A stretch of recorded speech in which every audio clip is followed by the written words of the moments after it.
This story begins with a question that sounds impossible until you sit with it long enough to feel uncomfortable.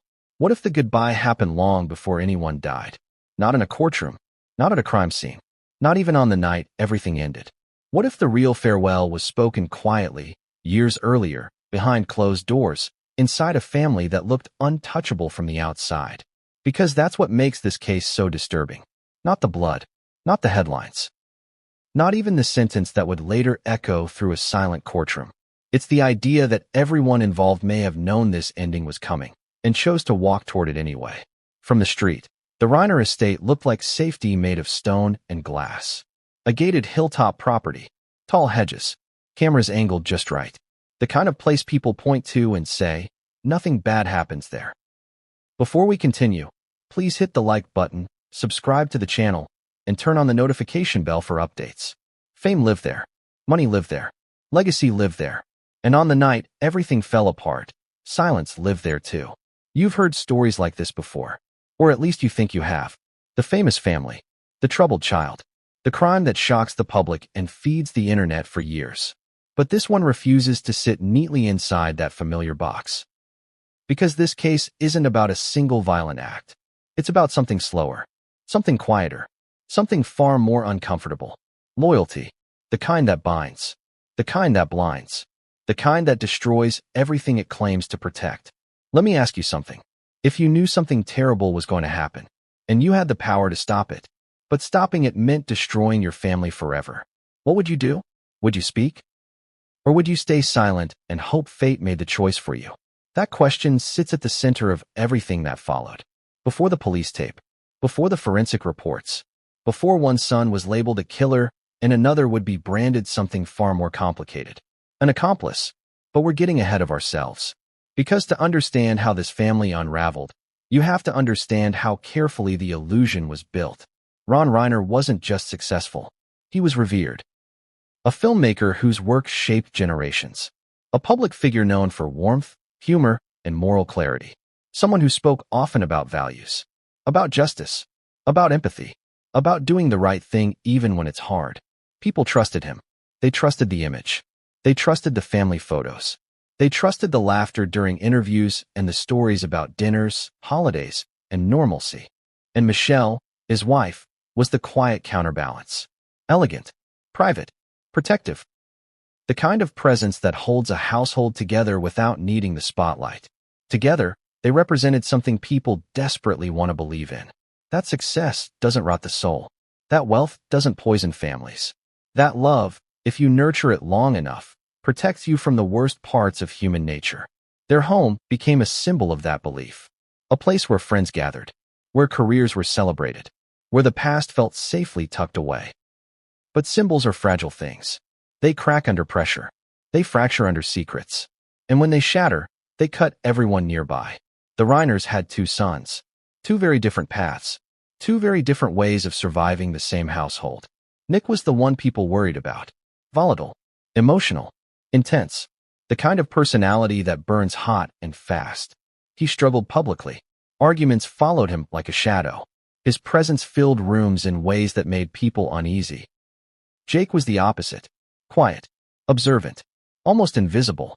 The kind of person you forget is there until you realize he's seen everything. And that distinction matters more than you might think. Because when tragedy strikes, people rush to label the obvious villain. The loud one. The broken one. The son who fits the narrative we already understand. But this story refuses to cooperate. Because this isn't just about who did what.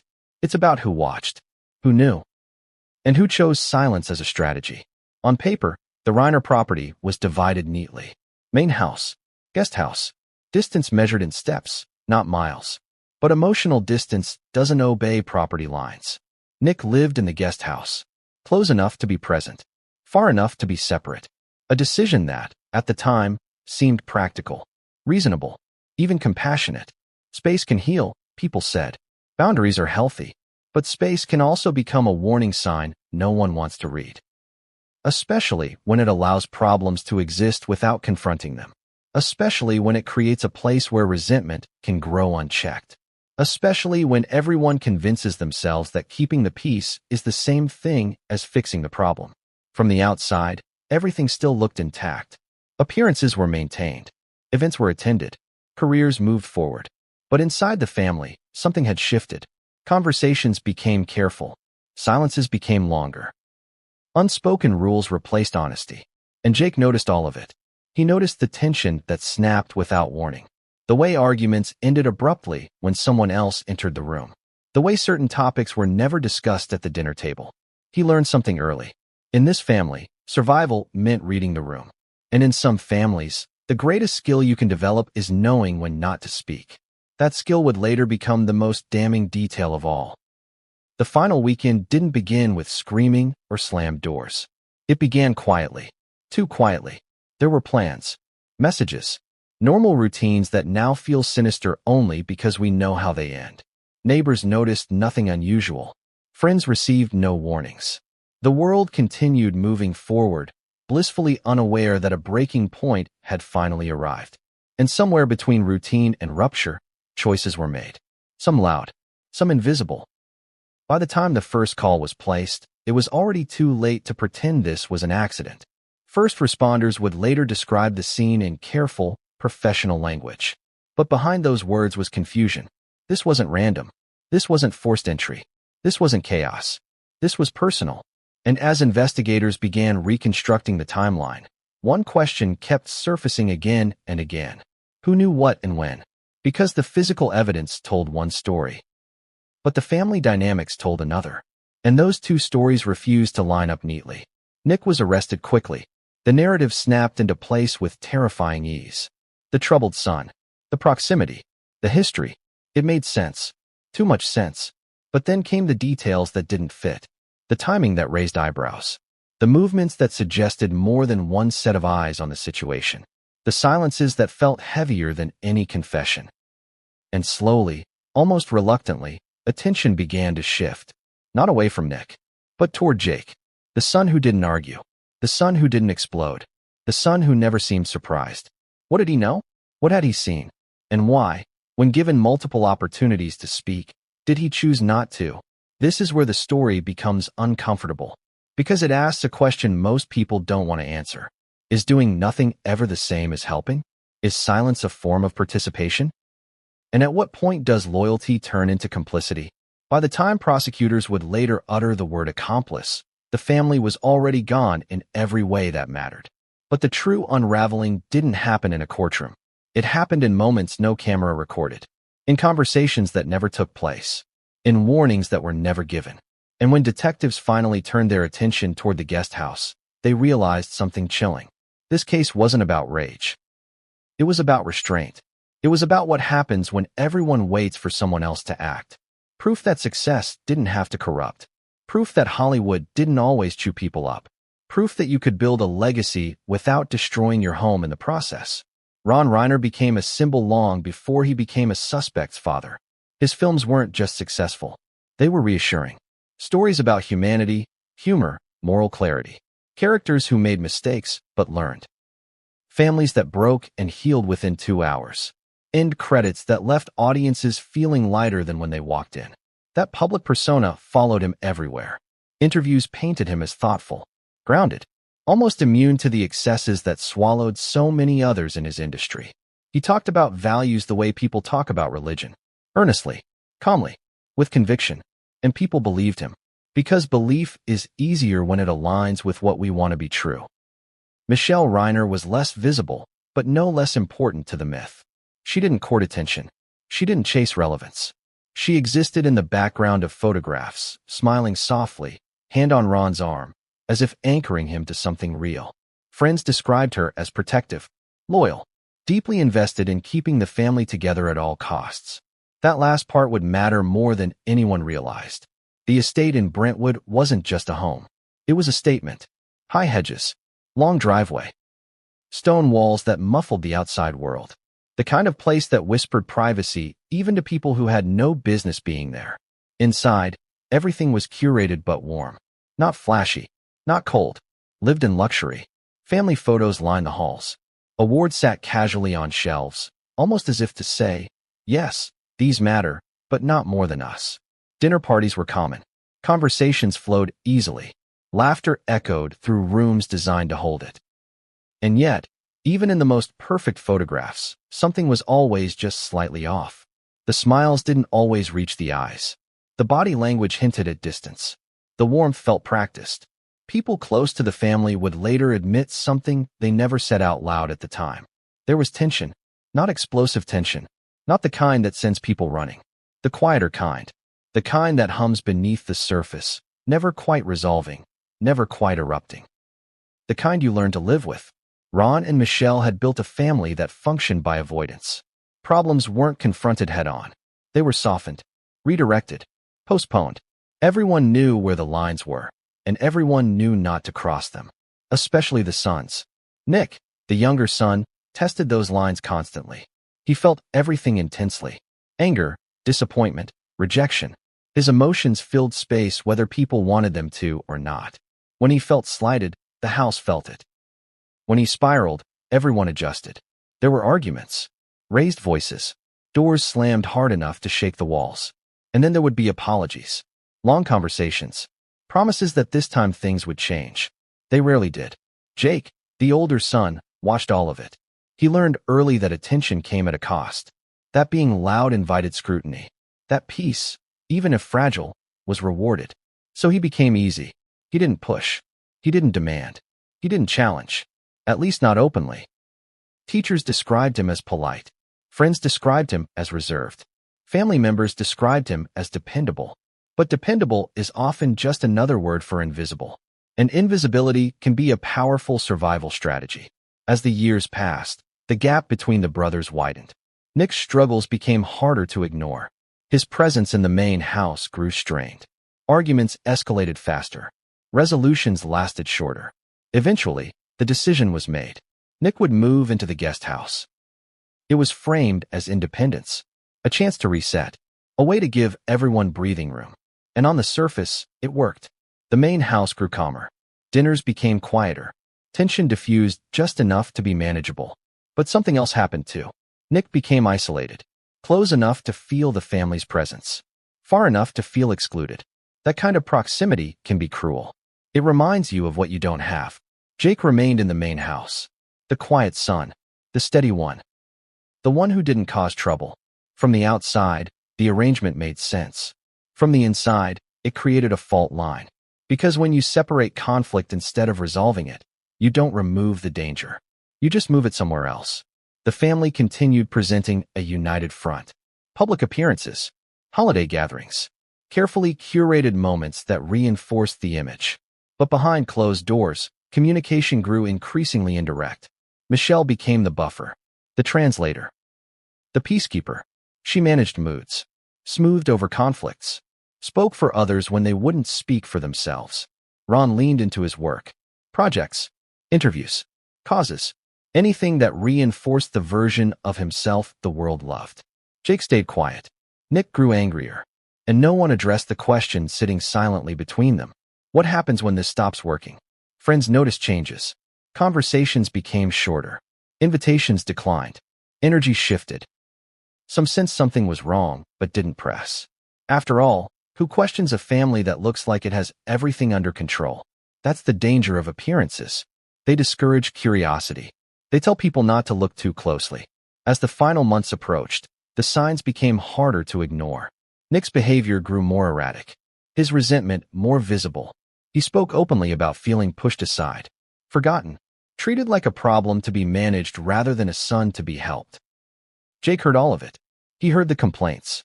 He heard the accusations. He heard the bitterness. And he heard the things Nick said when he thought no one else was listening. Things that felt too heavy to repeat, too dangerous to dismiss, too complicated to confront.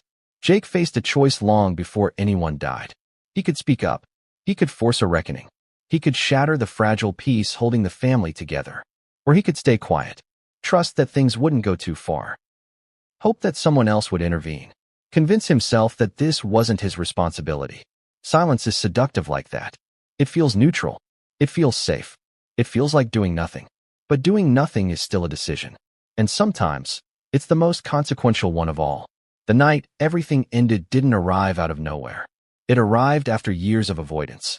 After countless missed opportunities.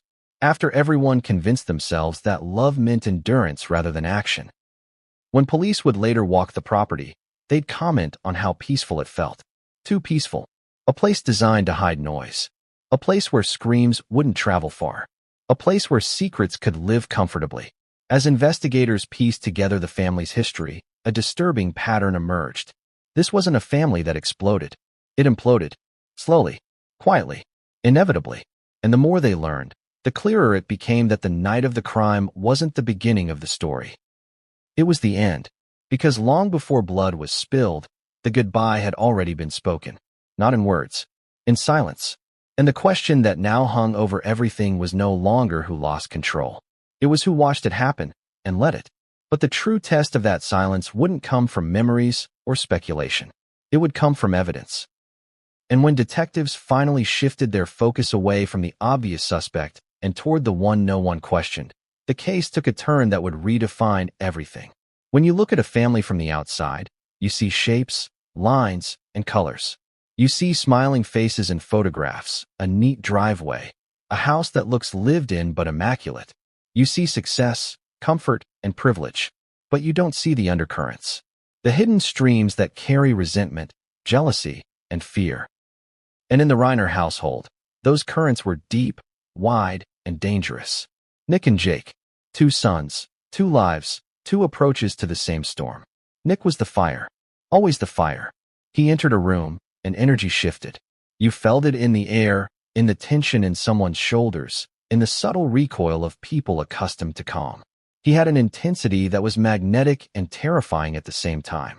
People didn't just notice Nick, they felt him. He struggled, not in the ways you see on TV. Not in the ways that get headlines for drug use or bad grades. He struggled emotionally, socially, interpersonally. Anger came quickly.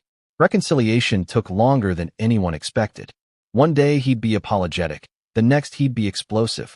He carried a storm inside him that no one could predict. Jake, in contrast, was still water. Calm, quiet, observant. He watched everything with a patience that sometimes felt eerie. His emotions were controlled. His presence unobtrusive. If Nick was a storm, Jake was a mirror reflecting the sky without distortion. It's easy to mistake calm for innocence, silence for compliance. But Jake had learned to survive by noticing, by calculating, by waiting for the right moment. And there were moments, long, tiny moments, glances exchanged at the dinner table, conversations overheard in corridors, subtle indications that everything was more complex than the public narrative. Jake noticed, recorded, and cataloged. He also learned to be invisible, because in a house like theirs, invisibility was protection. And in the Reiner family, protection was essential. The brothers were different in ways that went beyond personality. They carried different expectations. They handled love and attention differently. And they absorbed tension differently. Nick's frustrations often turned outward. He lashed at the world. He reacted. He drew attention. He reminded everyone of the fragility that lay beneath the surface. He was the problem you could see. Jake internalized. He listened. He understood. He learned to anticipate and adapt. And while that skill may have seemed admirable on the surface, in hindsight, it was part of a pattern that would later be interpreted as complicity. Because when things fall apart, the first person people blame is the one they can see struggling. And the second is the one who does nothing. There were subtle signs, even in childhood, that these dynamics were forming. Teachers noticed Nick's impulsiveness, but Jake's quiet observation went largely unremarked upon. Friends knew Nick for his energy, his intensity, his temper. Jake was dependable, polite, present, but never the center of drama. Parents, meanwhile, learned early that conflict required management, not confrontation. Rob Reiner, despite his public persona, preferred negotiation, compromise, and control. Michelle Reiner, protective and diplomatic, served as the family buffer, the emotional firewall, absorbing shocks and preventing small conflicts from igniting larger ones. Nick challenged these boundaries constantly. Jake reinforced them by withdrawing. As the boys grew, the dynamic intensified. Nick's presence in the main house became volatile. Arguments happened in the kitchen, in hallways, in rooms that should have been private. He would explode, apologize, and repeat. And repeat. Eventually, the family made a decision. Nick would move to the guest house. To outsiders, it seemed reasonable. Independence, space, a chance to de-escalate tensions. To insiders, it was a fault line waiting to split. Nick's resentment didn't disappear. Distance didn't heal. He was still close enough to witness the family dynamics, yet isolated enough to feel excluded. He became both observer and outsider, caught in a liminal space between integration and estrangement. Jake, meanwhile, remained in the main house, safe, steady, calm. But calm can be misleading. The absence of outward chaos does not equate to harmony. It simply means the storms are invisible or deferred. The brothers' differences framed the entire household. They created parallel narratives, conflicting lenses through which to interpret every argument, every decision, every silence. And when tragedy struck, those differences mattered. Because one son would become the obvious suspect. The other would become a mystery, a figure whose quiet presence concealed as much as it revealed. And yet, the public would never see these nuances. They would never read the history in glances, in small silences, in the careful measurement of words. They would only see the final act, the blood on the floor, the arrests, and the headlines. But we, the audience of this story, have the advantage of perspective. We know that nothing happens in a vacuum. Every action, every choice, every silence builds toward the inevitable. And in the Reiner family, those choices were layered, complex, conflicted, and deeply human. Nick's path, volatile and emotional, made him the perfect storm in the eyes of the public. Jake's path, measured and observant, made him the perfect enigma behind it. And together, they were the fault lines that ran through a family that outwardly looked perfect. This is what makes the story so compelling and so terrifying. Because in families, as in nature, the cracks are often invisible until they open wide. And when they do, no one escapes unscathed. So what happens when you combine a volatile son, a silent son, and parents desperate to maintain appearances at all costs? What happens when the most dangerous moments are not witnessed by outsiders, and the most consequential decisions are made in whispers, not shouts? What happens when silence, observation, and restraint become a weapon as potent as rage itself? Because the answer to that question is what will define the rest of this story. From the street, it looked untouchable. Stone walls rose like a fortress. Cameras dotted corners with quiet precision. High hedges swallowed the yard from prying eyes. The long driveway curved gently, signaling both welcome and warning. Visitors instinctively understood. This was private territory, a place where secrets could thrive. Inside, the story was different. The main house was spacious but lived in, with personal touches that made it feel human. Family photos lined the walls. Trophies and awards sat casually on shelves, and furniture was chosen as much for comfort as for style. You could feel the layers of history, the laughter, the arguments, the careful negotiations of daily life. And then there was the guest house, a smaller, separate space tucked behind the main property, easy to overlook, easy to isolate. That was where Nick lived. To outsiders, it seemed practical, a way to give everyone breathing room. A compromise between independence and proximity. To insiders, it was the epicenter of a growing tension that no one wanted to address. The guest house was both sanctuary and prison. Nick could retreat there when the main house became too much, but isolation also amplified his feelings of exclusion. He was close enough to observe the family dynamics, yet far enough away to feel separate. The boundaries of that building became symbolic of the emotional distance that had been growing for years. Meanwhile, Jake occupied the main house, moving through the familiar rooms with careful attention. He knew the rhythms. He understood the signals. He knew when an argument was about to start and when silence was the safer choice. And he watched every interaction, every tone of voice, every subtle shift in posture. Because in that house, observation was survival. The architecture of the estate itself seemed to mirror the family's emotional structure. Wide hallways that encouraged transparency, but rooms with heavy doors that offered privacy. Open spaces that suggested freedom, but hidden corners that facilitated secrets. Even the layout of the dining room told a story. Seats were assigned almost unconsciously, a reflection of roles and hierarchies. Nick's absence from the main table was noticeable, a physical reminder of the separation that had been normalized over the years. Jake's place was central, reinforcing his quiet authority in maintaining the facade of normalcy. The house witnessed everything. Every whispered conversation in the hallway, every slammed door, every apology that followed an outburst, every unspoken accusation. Neighbors often commented on how serene the property looked from the outside. But appearances, as we know, can be deceiving. Inside, the family navigated a careful choreography of tension and diplomacy. Conflicts were managed quietly, defused before they could escalate.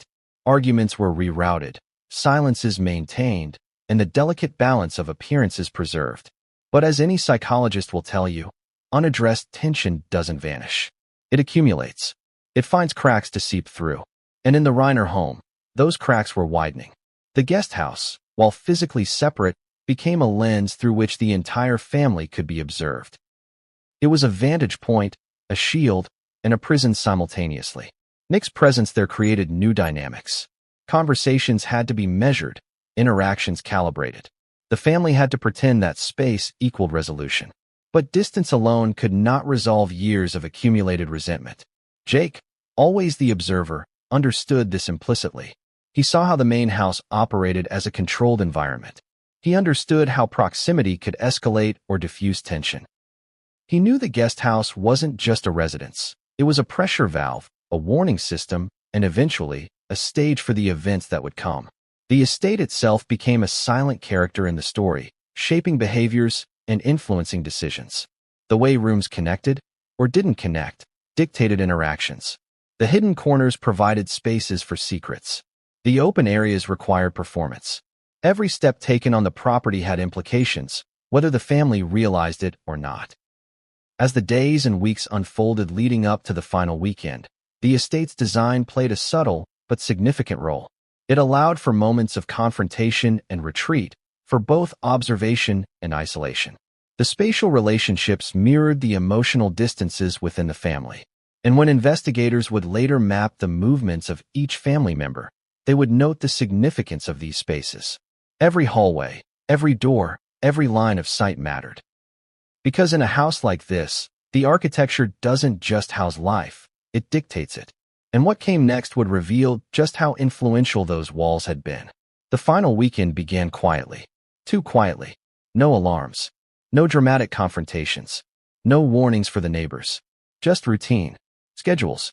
Habits repeated with mechanical precision. But beneath that routine was a tension that had been building for years. Small signals went unnoticed by most. A door left slightly ajar, a phone call unanswered, a shadow in a window. Every detail would later matter in reconstructing the night that changed everything. And somewhere between the main house and the guest house, the subtle forces of observation, restraint, and silence began to collide with anger, resentment, and desperation. Because in a family like this, it isn't the loudest action that defines the story. It's the small, quiet decisions, the steps taken or avoided, that set the stage for disaster. As night approached on that final weekend, every member of the household was moving according to an invisible choreography. Every action, every choice, every unspoken word would contribute to the outcome. And when that night reached its peak, the house would witness the culmination of years of tension, silence, and restrained rage. But the most dangerous moves weren't made by the one everyone expected. Sunlight filtered through the tall hedges surrounding the estate, glinting off the cameras positioned to watch every angle. The driveway was empty except for the occasional car passing, unaware of the tension building behind the high stone walls. Inside, routines were quietly unfolding. Coffee brewed in the kitchen. The hum of the air conditioning filled rooms that had long since learned to absorb sound. For Nick, the weekend was both familiar and unbearable. The guest house, his refuge and his cage, held him in a constant state of observation. From there, he could see the main house, the source of his family's image of perfection. He could watch the interactions between Ron, Michelle, and Jake, the subtle exchanges that communicated more than words ever could. And he simmered. Anger, frustration, resentment. They pooled inside him, building pressure like a storm cloud over a quiet town. Every glance, every word, every subtle movement in the main house was interpreted, cataloged, and stored. He saw what he believed to be hypocrisy, injustice, favoritism. And in his mind, it demanded correction. Jake, on the other hand, moved through the main house like a ghost. Quietly, observantly, carefully. He knew the patterns. He anticipated moods. He watched Nick, calculating how to respond or not respond. Every action was measured. Every word was deliberate. Silence had become his tool, his shield, and his trap. The parents, meanwhile, continued their delicate balancing act. Michelle floated between rooms, smoothing tensions, redirecting conversations, keeping the fragile peace intact. Ron immersed himself in work, phone calls, and projects, projecting calm and reason to mask the storm beneath. The tension was subtle, almost imperceptible to the casual observer, but it was present, thick, heavy, suffocating. As the weekend unfolded, small incidents began to accumulate. A misplaced coffee cup in the guesthouse kitchen, a text left unread, a comment that carried unintended weight. Each one was small, trivial even, but when compounded over years of unresolved resentment, each became a spark waiting for tinder. Nick's volatility began to manifest in subtle ways. He paced, muttered under his breath, slammed doors softly enough to be heard but not alarming. He tested boundaries with tiny provocations, measuring reactions, gauging the limits of tolerance in the main house. Jake watched. Every subtle escalation, every shift in tone, every shadow of anger. He cataloged. He anticipated. He prepared. By the time the first signs of real danger appeared, both sons were already primed. Nick, emotionally overcharged, could erupt at the slightest provocation. Jake, quiet and patient, could act in ways that no one would expect. And then, the pivotal moment arrived. It was small at first. A disagreement about a minor household detail. Something trivial in isolation, but loaded with years of accumulated frustration. The words exchanged were polite on the surface, but the underlying tension was unmistakable. Nick reacted immediately, raising his voice slightly, the sound carrying through the guest house and into the main house. Jake responded with measured calm, his voice even, his movements deliberate. Michelle intervened, attempting to redirect the conversation, to restore balance, to prevent escalation. Ron tried to mediate, but his presence only amplified the tension in ways that were subtle but powerful. It was a delicate dance. One wrong step could shatter everything.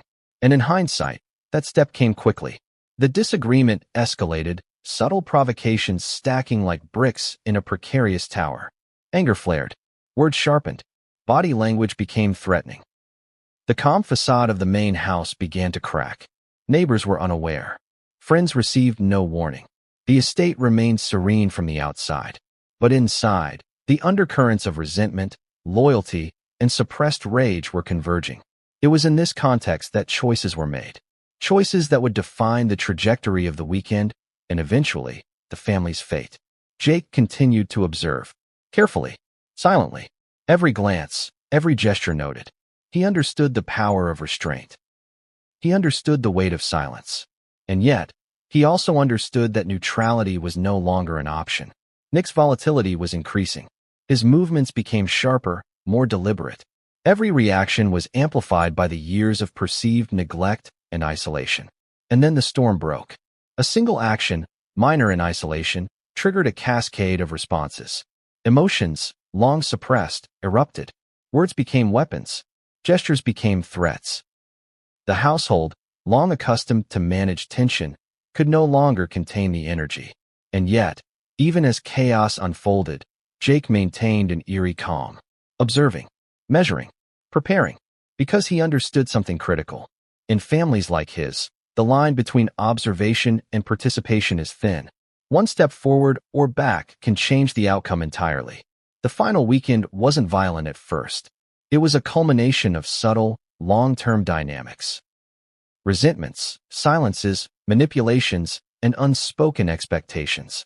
Every member of the family had contributed, consciously or unconsciously, to the tension that now dominated the estate. And then, the first irreversible choice was made. Nick acted. Jake reacted. Michelle attempted to intervene. Ron tried to mediate. But the momentum was unstoppable. By the end of the evening, the estate, the silent observer of decades of subtle tensions, had witnessed the culmination of years of unresolved emotions, miscommunication, and quiet resentments. And when investigators would later review the timeline, the patterns would reveal something shocking. This wasn't just a case of a violent outburst. It was the logical conclusion of a family structure built on avoidance, observation, and silence. It started with a knock that never came. No urgent call. No frantic phone messages. Just an eerie silence that hung over the Reiner estate, heavy and unnatural. Neighbors described the property that morning as impossibly serene, the kind of quiet that presses against your ears. No one could have guessed that behind the stone walls, the meticulously curated world of the Reiners had collapsed. The first person to sense that something was wrong wasn't a detective, wasn't a neighbor, wasn't even law enforcement. It was Romy, a close family friend. Someone who knew the rhythms of the household so intimately that the slightest deviation felt jarring. She arrived at the main house expecting the usual hum of life, the subtle music of normal interactions. Instead, she found stillness. Doors that were normally open were closed. Lights that should have flickered were dark. The air felt thick. Wrong. She knocked. No response. She called. No answer. Her unease grew. Something inside her screamed that the quiet wasn't natural. It was dangerous. And then, when she finally pushed the front door open, the scene that greeted her was incomprehensible. It wasn't chaos in the conventional sense. There were no signs of forced entry, no shattered glass, no overturned furniture. The house remained deceptively intact. The trophies still sat on shelves. The photographs still smiled. The furniture still held its place. And yet, the evidence of what had transpired was undeniable. Bodies. Injuries. The grim aftermath of violence that had been calculated, precise, and shocking in its finality. Emergency services arrived within minutes. First responders, trained to handle trauma, spoke later about the surreal contrast between the scene and the environment. The calm, controlled, meticulously maintained estate had become the stage for something unimaginable. Detectives began reconstructing the timeline immediately. They noted entry points, movement patterns, and sequences of events. The physical evidence, meticulous and telling, suggested both desperation and deliberation. The violence was targeted, intentional, measured, and in the midst of it all, one detail caught everyone's attention. The guest house, Nick's residence, just steps away from the main house, became a focal point. Every movement traced between the buildings mattered. Every door opened and closed was scrutinized. Every phone call and message was logged and analyzed. Because when investigators tried to understand the sequence of events, the simplest question was also the most complex. Who was where and when? Jake, the quiet son who had watched everything unfold for years, became central to the investigation. His calm demeanor and careful silence, which had once been survival strategies, now invited suspicion. Had he observed the violence? Had he intervened? Had he done nothing? The line between innocence and complicity was blurrier than anyone could have anticipated. Forensic teams cataloged everything. Evidence that contradicted initial assumptions emerged. Movement patterns suggested multiple presences in the house during critical periods. There were small details, almost imperceptible, that implied premeditation rather than spontaneous rage. Even the simplest things, a left-open drawer, a displaced rug, a phone lying face down, began to tell a story that wasn't immediately obvious. Detectives worked methodically, piecing together moments that had seemed trivial at the time but were now vital. It became clear that the estate itself, the spaces the family had occupied for decades, had dictated much of what happened. The separation between main house and guest house, the private corners, the line of sight from one room to another, all of it mattered. Witness statements added another layer. Friends, neighbors, and staff painted a picture that seemed at once ordinary and unsettling. Normal routines had been maintained almost until the moment everything fell apart. The final hours of silence and pretense made the aftermath even more shocking. And then came the phone call that made the story real for the outside world. The dispatcher's voice was calm, clinical, but the weight of the situation could not be contained. When first responders arrived, they were faced with a scene that was orderly in appearance but devastating in reality. The calm facade of the house had collapsed into a silent testament of years of tension, miscommunication, and restrained emotions. The discovery shocked the neighborhood. Media outlets soon descended. Headlines screamed about tragedy in the heart of an untouchable family. But the public narrative, focused on surface-level facts, barely scratched the surface of what had truly occurred. Because what investigators quickly realized was that this wasn't a simple case of uncontrolled rage or a spontaneous act of violence. It was the culmination of a lifetime of family dynamics, decisions, and silences. Nick's volatility made him an obvious suspect. His presence in the guest house, his emotional history, and the unresolved tensions pointed investigators in a predictable direction. Jake's calm, measured presence, once a strength, now raised questions. Was he merely an observer? Or was his silence a form of participation? Could someone so quiet truly be neutral in a situation that demanded action? Every detail, every nuance of the house, every relationship between the family members suddenly mattered. The entire estate became both a crime scene and a psychological map of a family's unraveling. And as the first reports came in, one chilling realization emerged. The family's tragedy wasn't just about the moment of violence. Safety measures. In context, the irony was brutal. These measures were designed to maximize control, not protect anyone. And as investigators listened, they realized Marcus had been operating with the mindset of someone planning a military operation, not a domestic confrontation. Then came the journal. The meticulous notes detailing every interaction, every observation, every timeline. Marcus exhaled, almost amused. I write everything down. Helps me think. Helps me remember. Detectives noted the precision. Each entry aligned perfectly with digital evidence. Timestamps, locations, conversations, they all matched. Marcus hadn't just acted. He had choreographed an event. Like a conductor orchestrating a symphony. Only this symphony ended in death. Investigators asked why Lena was targeted post-mortem. Marcus's pause was longer this time. His calm demeanor faltered ever so slightly. She was in the wrong place at the wrong time, he said finally. I didn't anticipate her there. It became necessary to maintain the narrative. The message had to be clear. The words were mechanical, almost rehearsed. But detectives recognized the underlying truth. He rationalized the collateral damage. Calculated, emotional, and detached. Then came the final confrontation point. The symbolic actions. Adrian's watch. The removal of personal items. The timing of the attacks. Marcus's eyes narrowed. I wanted the statement to be visible. Clear. Not just to them, but to anyone who thinks control is absolute. Detectives leaned back. The full picture was emerging, a crime that was as much psychological warfare as it was physical violence. A plan that involved manipulation, timing, and precision.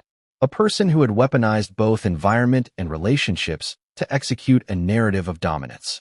But even as Marcus revealed these insights, one question remained unanswered. Why involve Romy? Why communicate with her in such a way that suggested collaboration or expectation? Marcus's response was a study in manipulation itself. She was the key to him, he said quietly. Not because she wanted anything, but because he cared about her more than anything. That care, it became leverage. And there it was. The psychological apex of the crime. Not violence alone. Not control alone. Emotional leverage. The understanding that the ones we love, and who we believe love us, can become instruments in a plan that no one ever anticipates. By the end of the interrogation, investigators had a confession, but not in legal terms. They had insight. They had motive. They had intent. But more importantly, they had clarity about the architecture of the crime. Premeditated, methodical, psychologically nuanced, and designed to maximize both control and emotional devastation. As Marcus was led out of the room in handcuffs, detectives exchanged glances. Every piece of evidence pointed to one conclusion. This crime was meticulously planned. And the deeper they delved, the more they realized that even with a confession, the ripple effects would continue. Emotionally, legally, and psychologically, for the family, the neighborhood, and the public who would eventually learn the truth. The trial was set to begin 3 months later, but even before the courtroom doors opened, the story had gripped the public imagination. Headlines screamed about betrayal, manipulation, and the psychological complexity of a crime that seemed to blur the lines between victim and perpetrator. Analysts debated every nuance. Psychologists dissected every interaction. And the family? They were trapped in a spotlight they never asked for, forced to relive trauma while the world speculated on motives, relationships, and culpability. Inside the courtroom, tension was palpable. Marcus sat at the defendant's table, calm and collected, almost unnervingly composed. His lawyers had built a meticulous defense, focusing on his intention to scare, not kill, his psychological insight into Romy's perceived needs, and his claim that the post-mortem engagement with Lena had been accidental, a tragic miscalculation, not a deliberate act. But the prosecution painted a different picture, one of calculated premeditation and manipulation. Every piece of evidence, the recovered journal, the video, digital communications, timestamps, and symbolic actions, was laid out in meticulous detail to show planning, deliberation, and intent.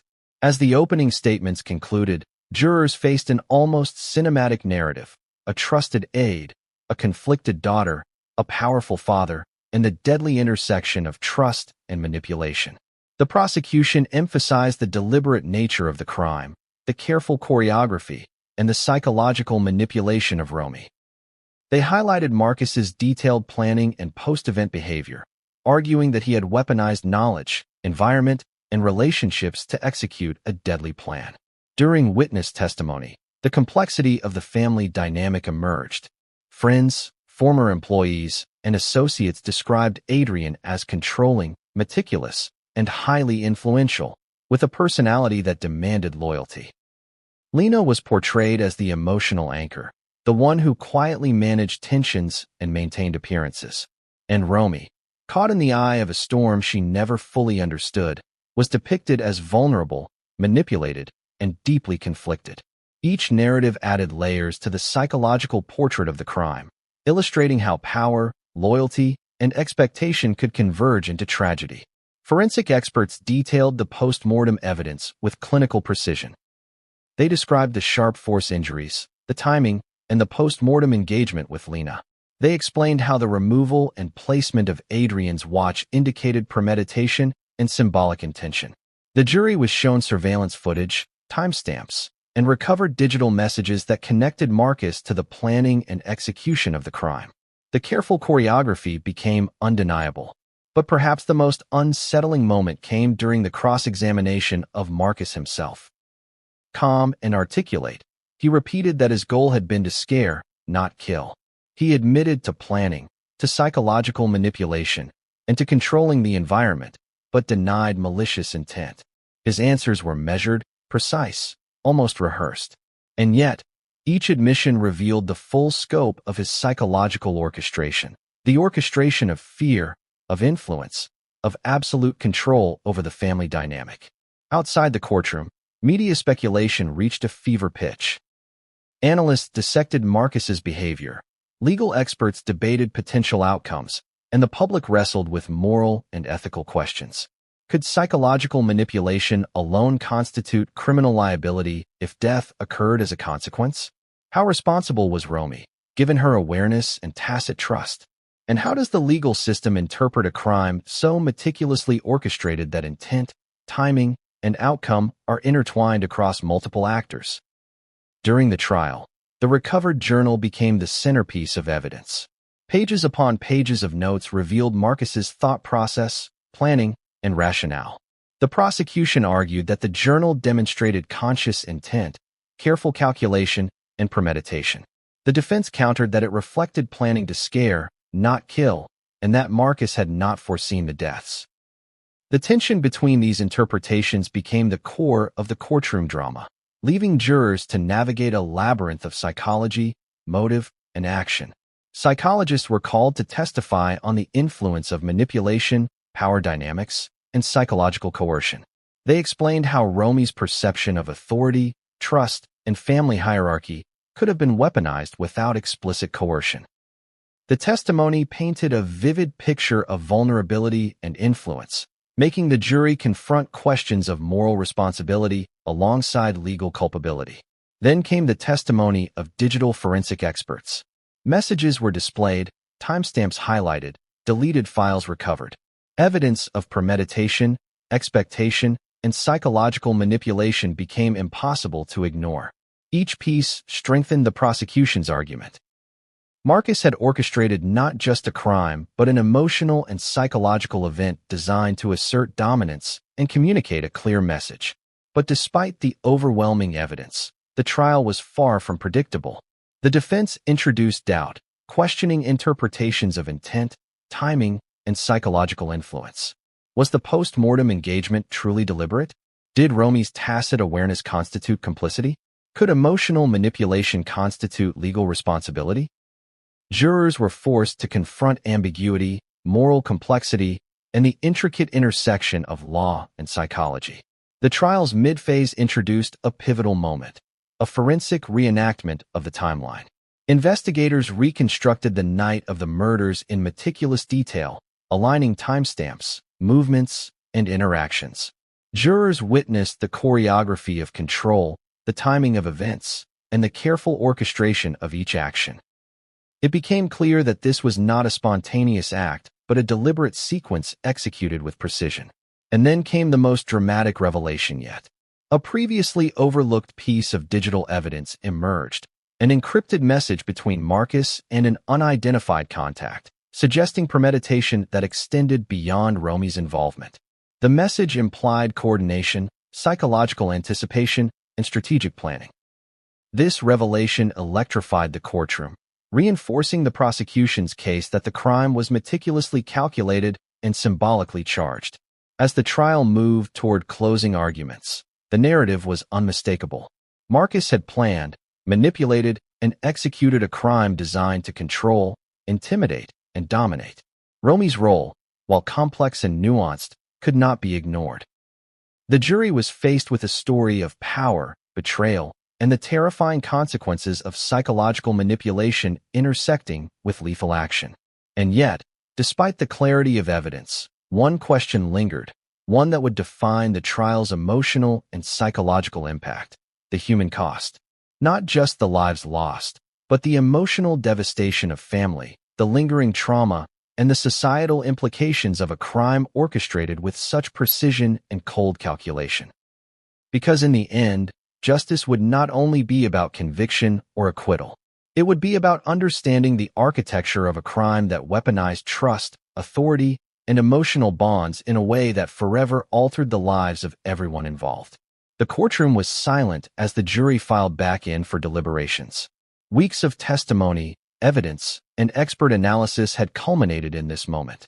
Outside, cameras captured every angle, every reaction from the family and public spectators. Social media erupted with speculation, moral debates, and conflicting narratives. The trial had become more than a legal proceeding. It was a public reckoning, a case study in manipulation, power, and psychological violence. Inside, the jury faced a labyrinth of facts, motives, and interpretations. Marcus's premeditation was clear, but the defense's argument that he had not intended death, only to scare, complicated matters. Romy's involvement, tacit though it may have been, raised questions of moral culpability. Jurors debated long hours, weighing evidence against intent, psychology against action. Then came a turning point: the final testimony from a behavioral analyst who had profiled Marcus throughout the investigation.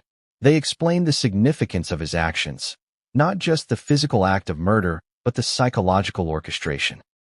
Every step, from surveillance to digital communication to the symbolic removal of Adrian's watch, was calculated to assert dominance, manipulate perception, and control both victim and witnesses.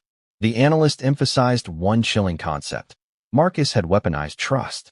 He had operated within the family's inner circle, using relationships, authority, and emotional bonds to execute his plan. This was not impulsive. It was strategic, systematic, and terrifyingly effective. As closing arguments began, the prosecution painted a vivid picture of a crime meticulously executed with intent, manipulation, and post-mortem symbolic gestures. They highlighted Marcus's journal, video surveillance, messages with Romy, and the post-mortem handling of Lena as proof of premeditation and psychological calculation. Every detail reinforced the narrative of deliberate orchestration. The defense countered with nuance. They argued that Marcus had intended only to frighten, that Romy's perception and psychological vulnerability contributed to the misunderstanding, and that post-mortem events were unplanned consequences. They appealed to the jury's sense of complexity, emphasizing intent versus outcome and the intricate layers of human behavior. Jurors were left with a story more intricate than any fiction. A trusted aide manipulating a family from within, a daughter caught in the crossfire of manipulation and loyalty, and the devastating consequences of psychological orchestration gone fatally wrong. The narrative blurred lines between victim and participant, coercion and consent, planning and improvisation. Days of deliberation followed. Inside the jury room, members argued, reconsidered, and dissected each piece of evidence. The psychological insights, digital communications, and forensic timelines collided with moral and legal interpretations. Every juror grappled with questions of intent, complicity, and emotional accountability. And then came the verdict. Marcus was found guilty on multiple counts: first-degree murder with premeditation, psychological manipulation contributing to the deaths, and post-mortem abuse. The courtroom reacted with a mixture of relief, shock, and contemplation. The family, though emotionally shattered, finally had some measure of accountability for the orchestrated horror that had upended their lives. Romy's role remained a subject of ongoing investigation. Authorities acknowledged her complex position, aware, manipulated, but not physically involved. The public debated her responsibility, her moral standing, and the psychological consequences she would bear for the rest of her life. The trial concluded, but the ripple effects continued. The community struggled to reconcile the juxtaposition of wealth, influence, and trust with violence and betrayal. Media coverage analyzed every facet, from Marcus's meticulous planning to Romy's psychological vulnerability, ensuring the story remained etched in public consciousness. For the family, the ordeal was far from over. Healing, accountability, and understanding would take years, perhaps decades. And for the investigators, the case became a benchmark.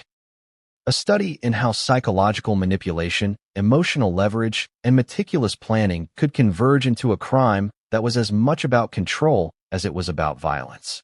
Yet, even as the trial closed, one lingering question haunted everyone involved. In a world where trust can be weaponized, where authority can be manipulated, and where psychological orchestration can turn ordinary relationships into deadly tools, how safe is anyone, even in their own home?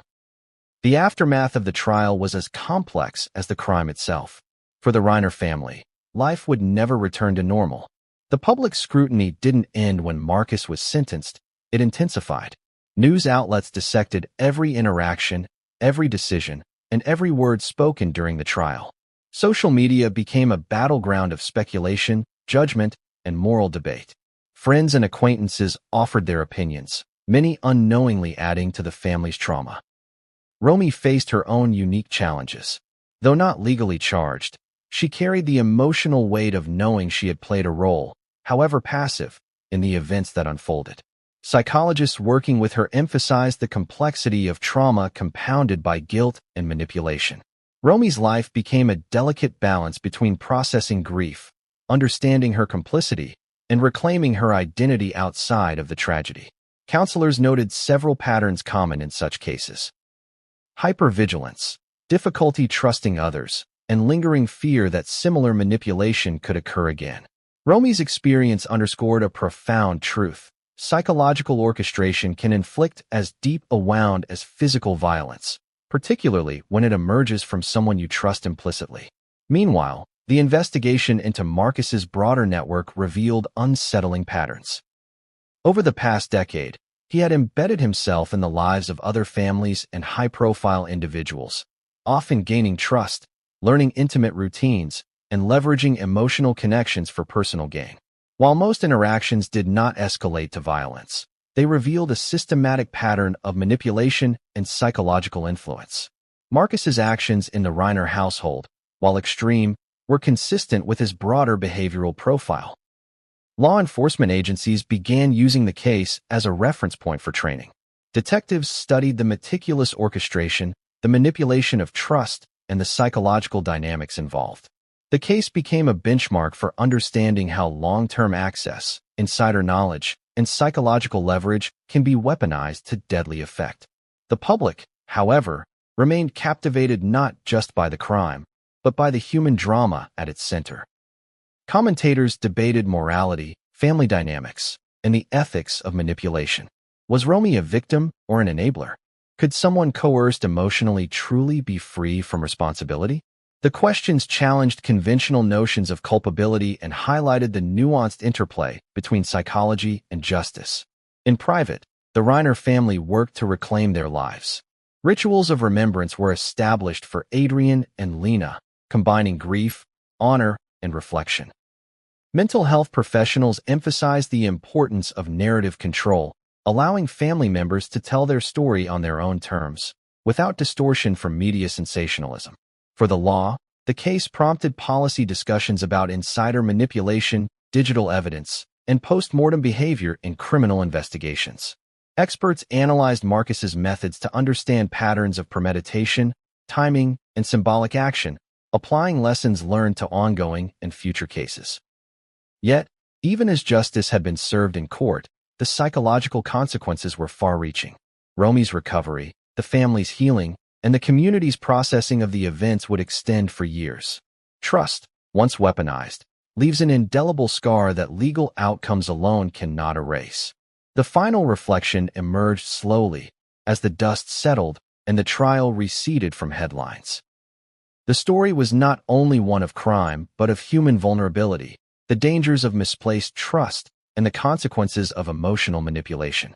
It was a cautionary tale that transcended the courtroom, a reminder that sometimes the most profound threats come from those closest to us, and that psychological insight, once weaponized, can be as lethal as any weapon in hand.